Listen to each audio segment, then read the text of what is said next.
as Vinny mentioned, remains to be seen who the Knicks will be facing next. Sixers, Celtics. They forced that Game 7. Obviously, Boston had some woes, and Philly found a way to take advantage in this one. They did. And let's see how it all went down. Cut to the highlight, Game 6.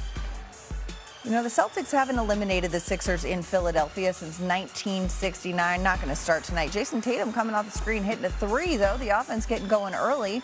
Jaylen Brown finishes the layup. Celtics up 27-26 early in this one, but BJ Edgecombe, here he comes, blowing past Brown, going downhill for the hammer. Then midway through the second, Paul George showing up big in this one, knocks down the three. Sixers starting to pull away, but take a look at this during the break. Tatum appears to be dealing with some discomfort, jumping to loosen up. He would stay in the game. How would that affect him? We'll see. Joel Embiid finding Tyrese Maxey for the J. Then Maxey coming off the screen hits the three. Sixers led 58-49 at the half. To the third we go. Joel Embiid behind the back to Kelly Oubre for the finish. Embiid making it look easy. As Philly up 13. Now the Celtics on the other end. Brown attacks, gets denied at the rim. Sixers running. Edgecombe gets it, punches it in. Boom. Sixers in full control here, up 15. Celtics are forced to call a timeout. Tatum heads back to the locker room. Couldn't jump it off. Not looking good for Boston late in the third. Maxey drives, finishes the tough lay. Philly up 82-63 going into the fourth. The Philadelphia in full control. Now Jason Tatum returns to the bench. He would not play in the fourth quarter. Philly up double digits. Embiid inside the elbow hits the J. Sixers up 14.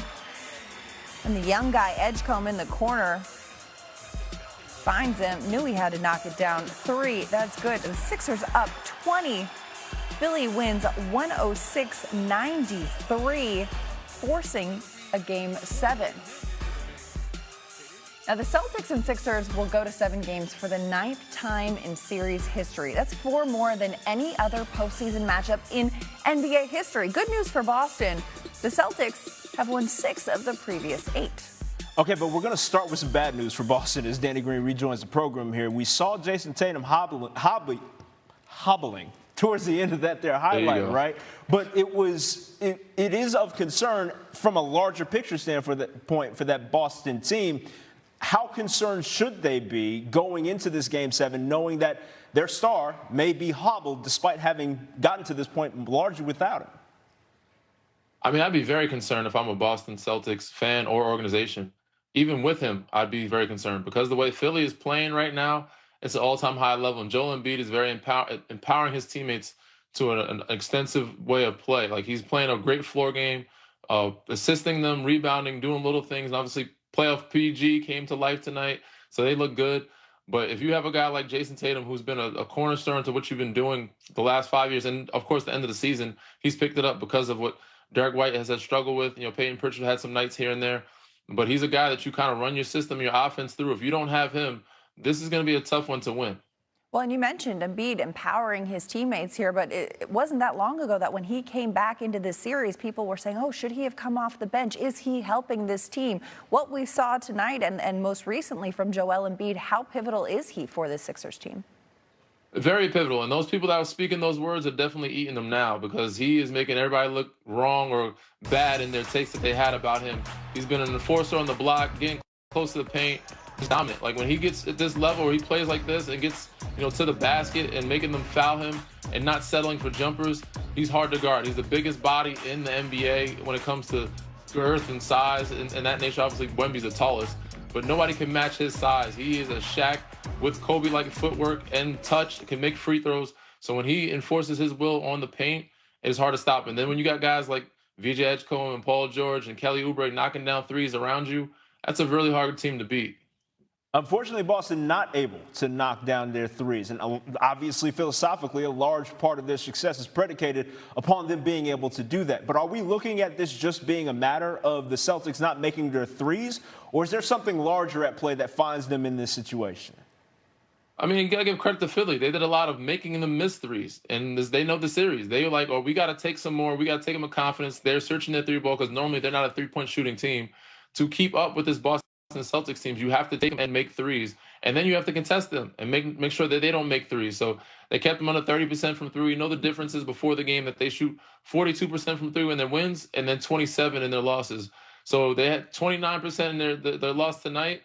And they're just going to hope to shoot better. But, Philly gets a lot of credit for that defensive output that they did out there and forcing them to take contested ones and not get any clean looks and not ever getting a rhythm throughout the game. So if they can continue to do that, they have a really good chance at shocking the world. Boston had a 3-1 series lead, but now the series back in Boston for Game 7 Saturday. Danny Green, thanks so much for the insight. Thank you. BT Skills back with you on SportsCenter. New York Knicks routed the Hawks Game 6 to take the first round set. Knicks set an NBA playoff record with a 47-point halftime lead. Held the Hawks to just 36 points in the first half, forcing 14 turnovers. It was an absolute mess in State Farm Arena when it comes to that Hawks side of things. And ESPN NBA senior writer Vinny Goodwill, because he's a friend of the program, joins us now on SportsCenter from Atlanta. Mike Brown mentioned that the Hawks forced them to make some changes, and boy, did they. Those adjustments absolutely key, but what were those adjustments? Well, Trevor, when you go down 2-1 and you're facing a 3-1 deficit, you better have some soul searching going on. And that's what the Knicks did before Game 4. That's why Karl Towns had a triple-double in Game 4, being 10 assists, and then had another triple-double tonight. They switched up their offense to have it not be run by Jalen Brunson at the top, but Karl Towns, and have everybody cutting off of him. What happened was a lot more energy on offense, a lot more concentration on defense, and each win got successively more decisive, from 14 to 29 to 51 points tonight. There's no better way for you to enter the second round than the way that the Knicks are playing right now. Okay, so knowing that and not necessarily knowing the opponent, given that Philly just forced the Game 7, when you see them rattle off those 3 straight wins in obviously more and more dominant fashion, what does that show you that this Knicks team is capable of? Well, we know that the Eastern Conference is flawed, and we see the Boston Celtics are having trouble. The Detroit Pistons are having trouble. The Cleveland Cavaliers are having trouble. The Knicks actually handled their business. And when you do it with this sort of concentration, it shows that you'll be able to sustain it against a better opponent, no matter who it's going to be in the next round. Could it be Philly or Boston? We're going to see how that happens in the Game 7. But OG Anunoby and Jalen Brunson said, hey, look, if we want to be the team that we say we're going to be, we have to actually concentrate and go about the business of doing the things and being the things that we say we are. So it shows that this team is not just talk. They've had some up and downs this season, but by and large, other than a 2-9 stretch in the middle of the season, they've been largely consistent. It's just the style points that they haven't won on. Tonight, they gave everybody the style points. Specifically the Hawks, and some belts in the process. Vinny Goodwill, we appreciate you joining us here, man. Yes, sir.